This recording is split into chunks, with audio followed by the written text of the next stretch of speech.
Hey, it's me, Virginia, and my good, dear, best friend, Peter. Ever my loyal video assistant. And today's random word generator prompt for the video is velvet, which immediately made me think of the velvet cape that my mom made me, which I would wear if I had it here. It's in Wyoming, so I don't have it right now.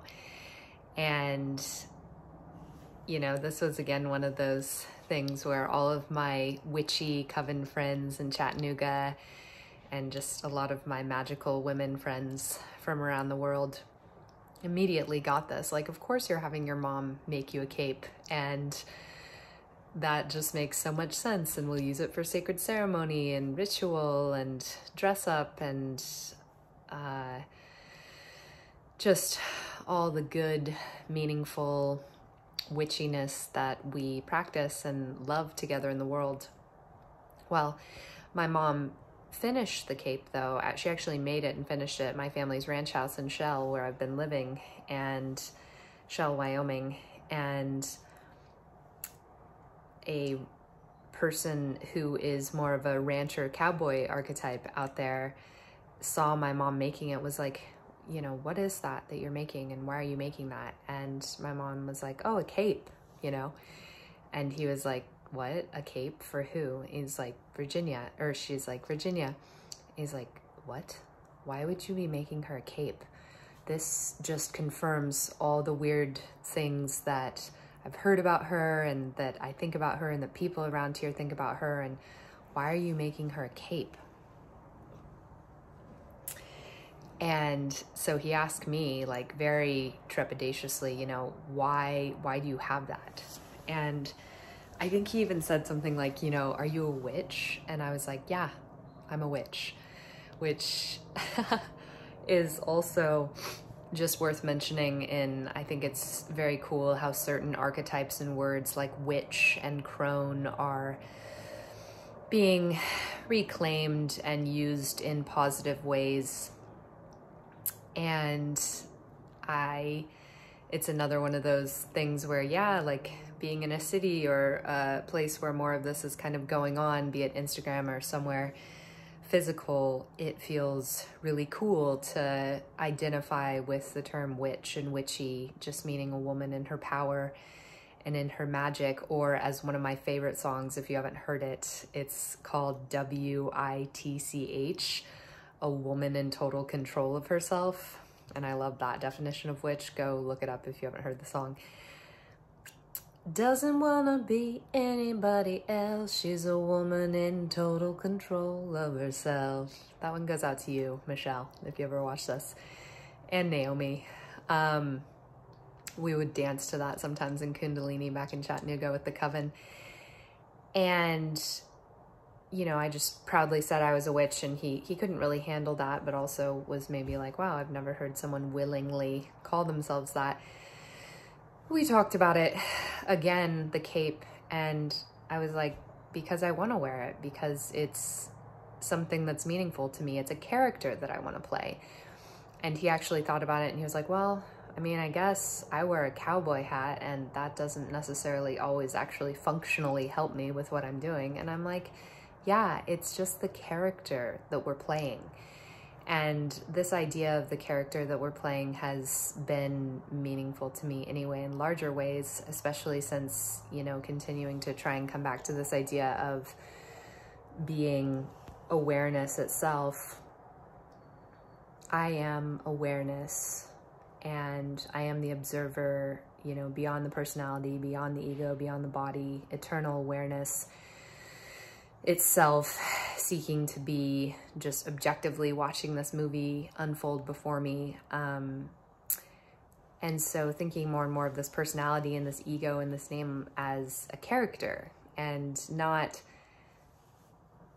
you know, completely foregoing it or condemning it rather, but just like, okay, well then this, as Shakespeare said, of course, all the world is a stage, and this life is a play. So what character do I want to play? And instead of just going along with whatever is socially acceptable at the time, which is so changeable, right? I mean, there was a time when capes were a lot, or, you know, maybe they were called cloaks. Also what my mom made me, which is this beautiful emerald velvet cloak / cape with a hood, were commonplace. And now it's thought of as weird, or maybe just childish. Like, why are you 34 years old and dressing up in a cape? And it's like, because I want to. I mean, what's the difference between anything else that I dress up in? Like, whether it's this cool vintage Patagonia hat that my aunt just gave me, my favorite heron bandana from my friend Kesia, or a cape that my mom made me. And so just deciding, like, what character do I want to play and how do I want to dress up, instead of going with essentially what would, you know, make people not look or think or say anything twice. It's like, it's more fun to just be the character that's going to light you up. And when it comes right down to it, no costume, whether it's the costume of, you know, the ego and the personality and the character, or literally our wardrobe and clothes, none is really any more ridiculous than any other. We've made them all up. I mean, some of them do serve more practical purposes, but even that. And so I just wanted to encourage you to think of your expression in this material world, your personality, body, etc., the part to play that your soul chose in this life, as a character that you might as well have fun with and be intentional with and about. And just another quick aside with this is, I've been reading the Wheel of Time series again, and so deep into it. I mean, I'm on book 7, A Crown of Swords. Shout out to me if you love the Wheel of Time. And I had a dream the other night, you know, a cape or cloak or velvet also kind of makes me just think of the Aes Sedai in the Wheel of Time series, who are this order of women who can wield the one power, which is basically magic. And I had a dream. So there's, in the book, there's different Ajahs, and they're like sort of sects within the Aes Sedai, and they're different colors, and they each kind of denote a different meaning. It's also sort of like the houses within Harry Potter, like Gryffindor, Hufflepuff, Ravenclaw, and Slytherin. And I dreamt that I was having to choose which Ajah I wanted to be part of, and I was surprised in the dream that the only two choices that I would pick were for sure either the green Ajah or the red Ajah, and not the yellow or blue. So blue in the books are associated with like causes and, you know, really going after and championing a cause. Yellow is healing. And then green is like the battle Ajah, like being warrioresses basically, and also very associated with sort of loving men, liking to be flirtatious, wanting to have more men in their life, just more of a romantic, flirtatious kind of connotation, being open to that. But then on the other side, the red Ajah is, I would say, more of the, it's not the evil one, but well, they don't like men, and they definitely don't like men who can channel. That's a whole nother thing for those of you who have read the book. Channeling in the book means being able to wield the one power, being able to harness and channel magic. And it was just really interesting because in the dream, I was very definitive. I was like, oh, those are the two that I would choose between, or that, and in the end, I was going to choose green. But I was very surprised that the other choice for me would be red. And, you know, it can be kind of powerful and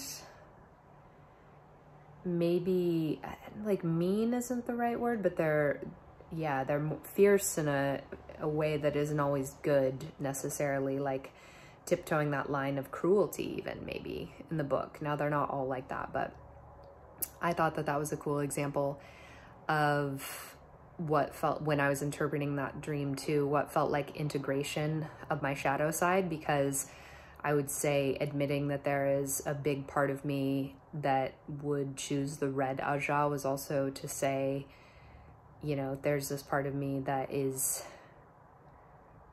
maybe more like, I guess that it represented maybe more the evil or harsh or like overbearingly independent to the point of not wanting to have anything to do with a partner or men, and integrating that with this side of me that is sort of like the heroine or the hero, the good guy, the green battle Aja that has many men as partners and parts of her life. And so that, to me, I just wanted to tell you guys about the Wheel of Time. Anyone who's into magic and epic stories, and those books are based a lot off of like the Arthurian legends and Celtic lore and Nordic mythology, and a lot of different threads that Robert Jordan used to make the format of that book. Yeah, great archetypal, mythological, magical stuff, and you just can't put the books down. But I really liked that. I guess my cape makes me feel a little bit like a priestess or Aes Sedai, and having a dream in which I was integrating these disparate parts of myself and accepting this part of myself that maybe my conscious mind was surprised about, like, whoa, this is the other choice that you would make. These are aspects of you as well. And acknowledging that, accepting that, loving that. And because also part of the dream, in my dream, was that the red Aja was kind of going to be restarted from the ground up in a way that was like in more of a positive light. So that also is just an example of why, for me, recording and remembering and integrating and interpreting my dreams is, I don't know, just really just part of who this character is, and something that I take joy and meaning and growth and self-understanding and storied delight from. So I'd love to hear if there are any books that you are reading, and also if you read certain books, or especially epic kind of hero fantasy series like that, if those ever show up in your dreams to integrate or show, you know, what part of the hero's journey you're in, or archetypally what you're going through or integrating or reckoning with, I suppose. So thanks for being here. You want to say something? And Peter says, deep sigh. So if you're still watching this, maybe just take a sigh. Activate that parasympathetic nervous system. In through the nose, out through the mouth. Expanding the belly. Audible sigh. See ya.